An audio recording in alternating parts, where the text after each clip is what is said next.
بات ہے ایک جنگل کی۔ جنگل میں ایک کوا رہتا تھا جو اپنی زندگی کو خوشحالی کے ساتھ گزار رہا تھا، اپنی لائف کو انجوائے کر رہا تھا۔ دن بھر وہ دانہ چنتا، طرح طرح کی چیزیں کھاتا اور رات میں خوشبودار درخت پہ جا کے سو جاتا تھا۔ بہت زیادہ وہ اپنی زندگی سے خوش تھا۔ اچانک سے ایک دن اس کی نگاہ سفید کبوتر پر پڑی۔ یہ کوا بہت زیادہ اٹریکٹیو ہو گیا اور سوچنے لگا کہ میں تو کالا ہوں اور یہ تو سفید ہے، مجھ سے زیادہ یہ اپنی لائف کو انجوائے کر رہا ہوگا، بہت زیادہ خوش ہوگا۔ یہ سوچ کر کوا بہت زیادہ پریشان ہو گیا۔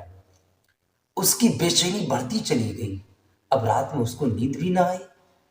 ایک دن وہ کبوتر کے پاس پہنچ ہی گیا اڑتا ہوا اور کبوتر سے کہنے لگا کہ تم تو بہت زیادہ اپنی زندگی کو خوشحالی کے ساتھ گزار رہے ہوگے، اپنی لائف کو تم بہت زیادہ انجوائے کر رہے ہوگے، کیونکہ جو تمہیں سفید رنگ ملا ہے، مجھ سے زیادہ تو تم خوش نصیب ہو۔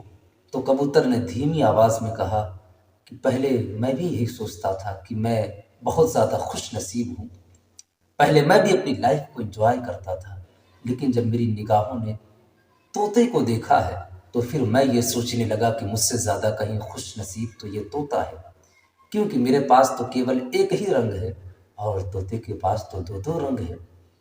اتنا سننا ہوتا ہے کہ کوا وہاں سے پرواز کرتا ہوا ہواؤں میں اور طوطے کے پاس جا پہنچا۔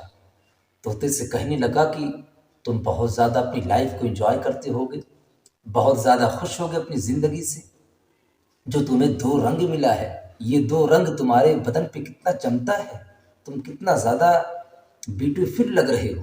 تو طوطے نے کہا کہ پہلے میں بھی یہی سوچتا تھا کہ میں بہت زیادہ خوش ہوں، پہلے میں بھی اپنی لائف کو بہت زیادہ انجوائے کر رہا تھا، لیکن اچانک سے میری نگاہوں نے جب مور کو دیکھا، وہیں سے میری یہ خوشی غم میں تبدیل ہو گیا۔ میں نے جب مور کو دیکھا تو اس کے پاس کئی پرکار کے رنگ تھے اور اس کے جسم پہ وہ رنگ جچ بھی رہے تھے۔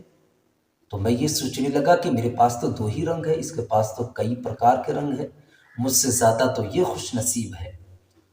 کوا بہت زیادہ پریشان ہوا۔ اب وہاں سے اڑتا ہوا کوا چڑیا گھر میں جا پہنچا۔ وہاں پہ دیکھا کہ بہت زیادہ لوگوں کی بھیڑ لگی ہوئی ہے، لوگ مور کو دیکھنے کے لیے آئے ہوئے تھے۔ جب سب لوگ چلے گئے تو یہ کوا مور کے پاس گیا، جانے کے بعد کہنے لگا کہ تم تو بہت زیادہ خوش نصیب ہو، اپنی لائف کو خوب انجوائے کرتے ہوگے۔ تو مور نے کہا کہ آج اسی خوبصورتی کی وجہ سے تو میں پجڑے میں قید ہوں۔ مور نے کہا کہ میں خوبصورت ہونے کے باوجود میں پجڑے میں قید ہوں، میں آزاد نہیں ہوں۔ مور نے کہا کہ میں نے بہت غور و فکر کیا، بہت زیادہ سوچا کہ آخر ایسا کون سا پرندہ ہے جو چڑیا گھر میں قید نہیں ہوتا ہے۔ تو مور نے کہا کہ وہ کوا ہی ہے جس کو چڑیا گھر میں قید نہیں کیا جاتا ہے۔ تو دوستوں، کوے نے آگے یوں کہا کہ میں بھی اپنی جگہ بہت زیادہ خوش ہوں۔ یہ واقعہ تو ایک فرضی ہے، لیکن زندگی میں چڑھاؤ اور اتار میں سمجھنے کے لیے بہت زیادہ فائدہ مند ہے۔ بعض اوقات ہوتا کیا ہے، ہم اپنے سے بڑے لوگوں کے محل کو دیکھتے ہیں، ان کے پیسے کو دیکھتے تو بہت زیادہ پریشان ہو جاتے ہیں کہ میرے پاس تو اتنی دولت نہیں، اس کے پاس اتنی زیادہ دولت ہے۔ لیکن ایسے وقت میں ہمیں اپنے سے بڑے لوگوں کو نہیں بلکہ اپنے سے نیچے کوالٹی کی لوگوں کو دیکھنا چاہیے، پھر جا کے ہمیں اپنی زندگی کی اہمیت سمجھ میں آئے گی۔